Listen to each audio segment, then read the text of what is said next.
And good morning, Hoosier Nation, and welcome to another victorious edition of Hoosier Morning After, a good relief, a much-needed rebounding edition of Hoosier Morning After. This is Hoosier Morning After North Alabama. 2 nights ago, your Indiana Hoosiers go on to defeat North Alabama 83-66 to take IU to 9-3 on the season. Still, obviously, 2-0 in the Big Ten. Really a much-needed game going into the break for IU. IU seeing things going in to the basket, a much-needed successful outcome for IU. Just what we want to see offensively by IU. Obviously, a few struggles on the defensive side, which we'll get into a little bit as we go on here. But just the highest volume of three-point shots taken and made for any game under Coach Woodson. IU took a 9-point lead into half and then came out of half and really kind of put the pedal down, taking the lead to as high as 25 points, allowing breaks for the starters and kind of an extended run for a lot of the bench guys. Some good minutes for those guys getting into this. Just a great game. Wow, it's so much nicer to see that ball go through the hoop. And those 3-point shots and everything, how much that opens up everything for IU and what this team can be when they can knock down things and shots like this. Just really hopeful that IU can make this a more average thing that they can do. This being a confidence booster for them overall moving forward, to know that this can happen, can get going for them. And it was really that tone was set early in the very first possession for IU being a pass down to Malik on the block. When he was double teamed, he didn't waste time. When that double team came, kicked it right back out to McKenzie, and McKenzie draining that three, really kind of getting IU excited from there. The one negative, at least maybe to get out of the way, is the defense did, I think, took a step back. It was back to some things that we saw in the early games of this season that really concerned us in a lot of those just over helping in the nail slot rim situation that coach likes to play. Lack of talk maybe on some of the switches. A lot of the guys on that were helping on the other side. McKenzie kind of fell victim to some old habits that he had, just being a little too flat-footed, not being on his toes, and over-helping on a lot of those drives when they didn't need to. The lucky part for IU was that North Alabama was not hitting those open shots that they were getting. That could be a very different story, even with how we play on the offensive side in this game, of what a team could do against this kind of defense. So obviously that's something big that IU needs to shore up and fix moving forward. Thank you for being with us. I'm your host, Chad Schwartzkopf. Martha may hop in with us here later on during the program. Thank you for being here.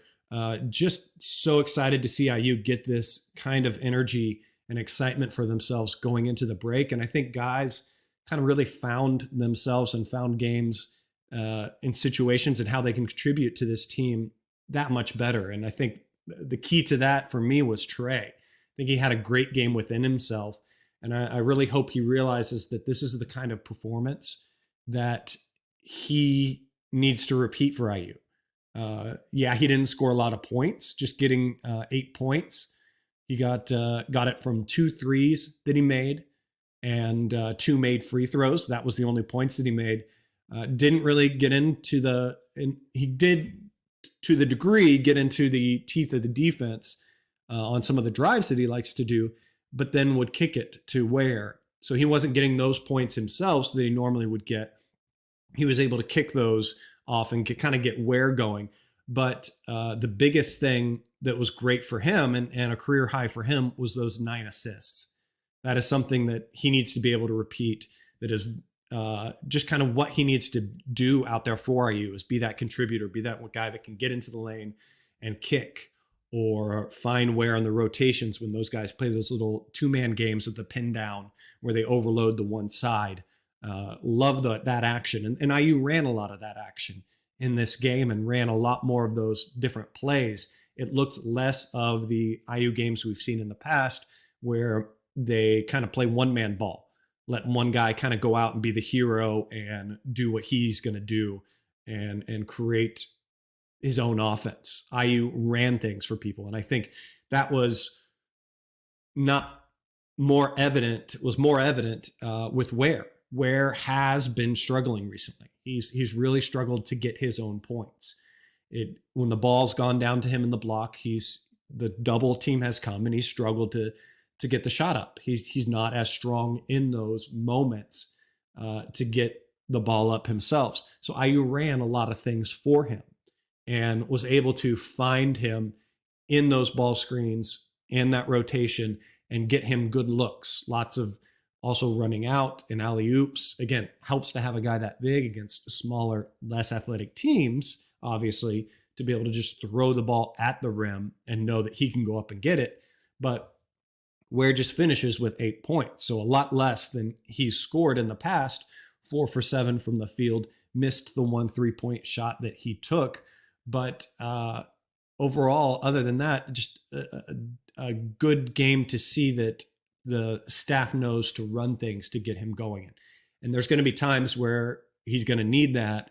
And it's good to see them try to jumpstart him. Now, I didn't feel like he took that jump start and then built on it and found his own shot and found the confidence from that. But at least it allowed him to stay engaged in the game and not kind of take a step back confidence wise, which I think could happen. And I think is kind of probably what we heard about happened with him in Oregon when he took that kind of confidence shot.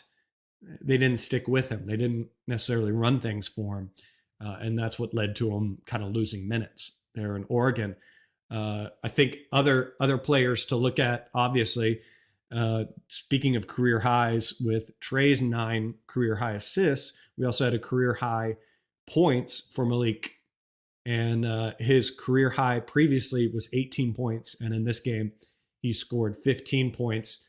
And obviously the brightest spot of that is going 4 for 4 from 3-point. Just an amazing performance from him. He just looked confident. He, like I said, in that first play of the game, knew when to pass out of the double teams. Just confidence in everything. And we learned in the post conference press conference that he credits some of that to working with Calbert Chaney, and Calbert Chaney just telling him ways that he can find his own shot and all that kind of stuff. And man, what better mentor could you ask for a guy like Malik that is a sponge than to have Calbert Chaney there cheering him on? And obviously it's working. So hopefully he can continue to do this, because if he is a threat and guys see him as a threat from the 3-point line, then that's going to be something that's just going to open up things more for him down below, open up things for Ware. Hopefully we see more lineups with him and maybe Walker in together when I can go slightly smaller ball type of lineup. And that's just going to play into so much more rotations and movement with the ball, without the ball, that IU can do on offense. So that's very exciting to see. And honestly, one other stat of his that I think is even just as high up there as his 25 points is the fact that he had 0 fouls in this game. And I think that just, again, shows the confidence that he had in this game in making his points, that he wasn't frustrated on the defensive side, fouling and reaching in and just kind of making up for maybe the struggles that he's had that he would have on the offensive side. So love to see that game that's coming along for him and continuing to show how he's IU's best player, in my opinion, right now. His other counterpoint, which to me is IU, maybe another one of IU's best players right now, is Anthony Walker. And to me, it's a little bit of a disappointment that they are interchangeable, at least in the lineup for the most part. When Malik's going out, it's Ware that's coming in, or if we want Walker, it's Walker that's coming in, and we want to see Walker come in, but that means Malik's going out. And we saw it, I think, a little bit in this game. I'd like to see Coach try it a little bit more with those two guys out together. But I just like Walker's leadership that we've seen from him recently. There was a lot of moments at the beginning of the season where he was a little bit of a concern. He looked a little bit out of control, was still trying to find his role in this team and what the coaches wanted it out of him. And he's really found it out these last couple games and contributes in a great way. He is one of the veteran guys on this team. Again, a very young team that IU has. And so great to see him be a really good decision maker for IU off the bench and just a reliable factor off the bench. Someone that's going to be able to contribute coming off the bench, because that's always been a concern with some of the substitution rotations that Woodson has done, is the bringing in that full bench kind of thing and who's going to score and who's going to be the contributor. And really within that unit, Walker has proven to be that and has earned all the minutes that he's gotten. And again, because of the way the game was, he got a few more, but he ends with 21 minutes, 11 points, 3 for 6 from the field with 1 for 3 from three, makes his free throws really well, 4 for 5, which is good to see. He hasn't been shooting a really high percentage from the free throw line, so it's good to see that he can put those in this game. But really, really continue to love what he contributes. And not only that, but it's just his mentality. You see him always smiling out there. He's just a very, very positive mentality that he has with this team and what he can contribute. So very excited to see him build on this moving forward for IU. Mackenzie Mbaku, I think, had a decent game. Again, I think he struggled a little bit defensively in this game. Again, scored 12 points, 4 for 9 from the field, 2 for 6 from three. Was perfect from the free throw line, like he's going to be a lot in the year. Think that he took a high volume of threes, and that's great. That's fine. He didn't make as many as you kind of would think he would. I don't think he rushed any, though. There's been some other games where he's kind of dribbled up and taken a three a little too early. Although that's kind of a double-edged sword when you think about it, because if he makes those, you're all excited for that. But if you miss those, obviously a larger negative. Taking a shot early in the shot clock like that, but had a few moments where he ran into other players. That was one weird collision, almost led to a turnover between him and Trey Galloway. So that was a little confusing, what was going on there. But liked his game overall. And with that, he didn't have any fouls in this game. And again, the foul level was pretty low overall in this game, 13 fouls from IU. And the only one that got into foul trouble was Caleb Banks. And he just got beat a few times by a smaller guy that he was defending. So he kind of reached in as the guy was getting past him or whatever to kind of try to recover. But that low foul might be as well just the lack of being locked in defensively and not being as aggressive defensively. I know it feels weird to say that I'd want more fouls, but I just think that if IU is going to play the aggressive defense that they can and have, then you're going to see a little bit more fouls. And so that's why I think a lot of guys weren't in foul trouble that normally have been in games for IU. But again, Malik continues to be at a high level and be a contributor for IU. So excited to see where he is. And all of this, obviously, take it with a grain of salt because it is a North Alabama team that we are playing, a lower division team. But this is a game that IU needed, a confidence boost that IU needed moving forward and going into the holiday break. Another great thing to see, obviously, off the bench got a little bit longer of a play. That's the one thing that's great about playing a team like this and doing what IU needed to do, and especially coming out of that second half, allowed the bench to get a little bit more minutes. Was fantastic to see Anthony Leal nail that three.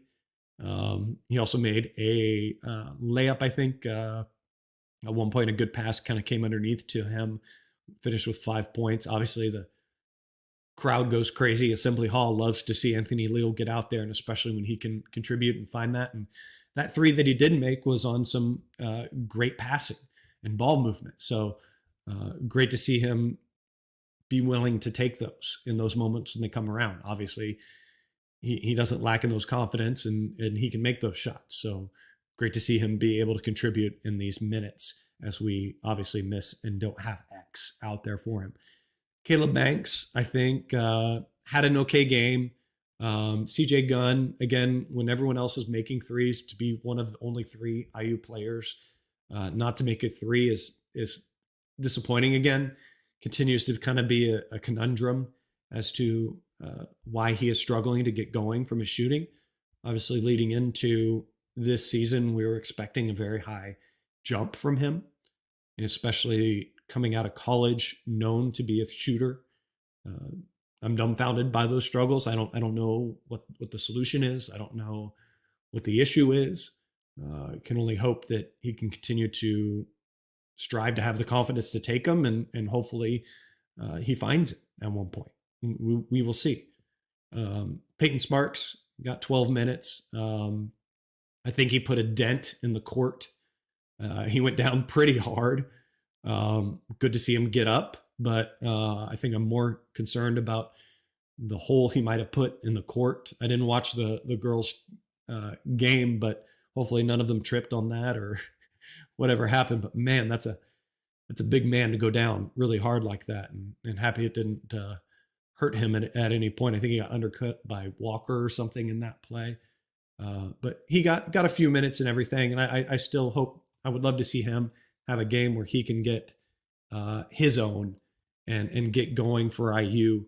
And we'll see. We'll maybe see that. We'll see a point where we need him to do things for IU moving forward. Looking at some stats from this game, obviously one of the best stats for me as well, and that goes along with the 3-point made shots, is 25 assists.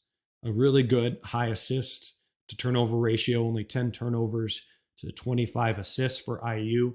25 bench points, also great to see. Again, as well, with IU taking over and doing what they needed to do. Starters, all the starters being under 30 minutes played. Trey Galloway being the only one that was close to that with 29 minutes. But good to see Ware getting 20 minutes of only 20 minutes of play. So good extended rest for him. Same with Gabe Cupps. I mean, Gabe Cupps had a little bit of foul trouble in the first half, so that's why he sat out as long as he did in this game.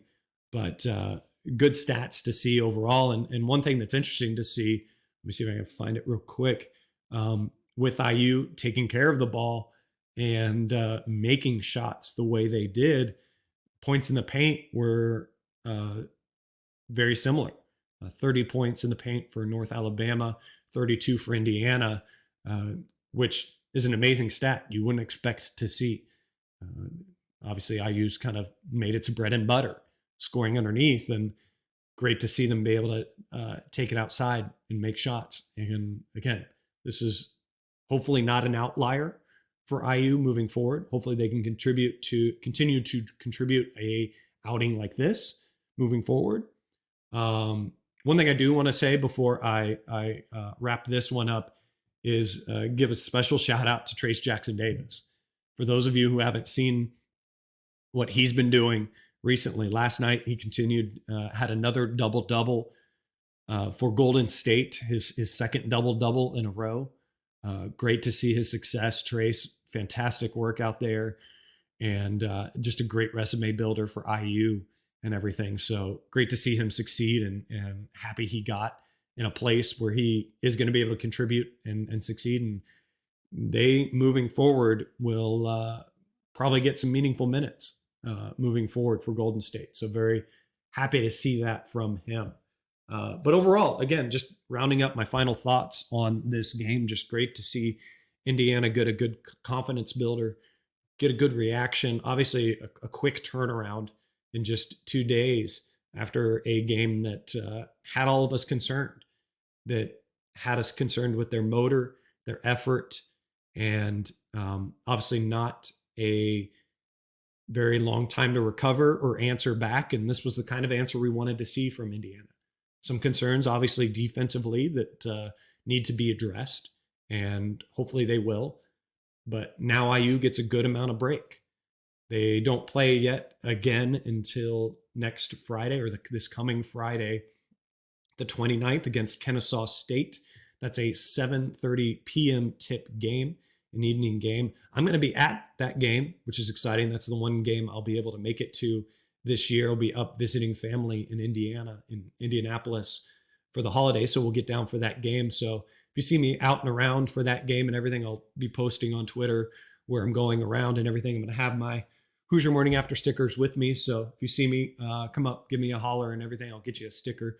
Might even work something out. I know Martha will be at that game too. Maybe we'll do a meetup or something at halftime at the one end of the concourse that has the center court from the previous court and everything like that. So look out for that announcement and everything. But a great time for IU to be able to rest and everything before this game, but going to be another big game to see after a rest and after a good shooting success game like this. How does IU respond? How do they come out?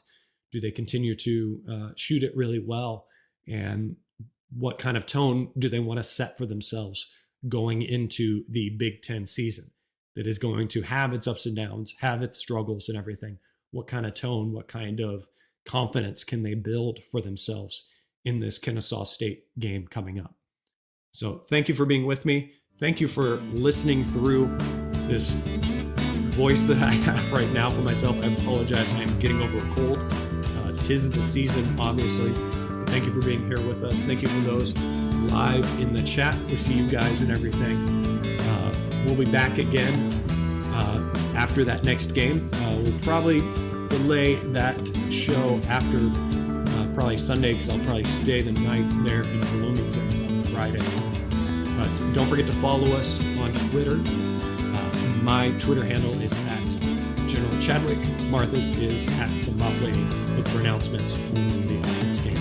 That's going to do it for this game. Guys, go out there, have yourself a wonderful day. Happy holidays, and let's go.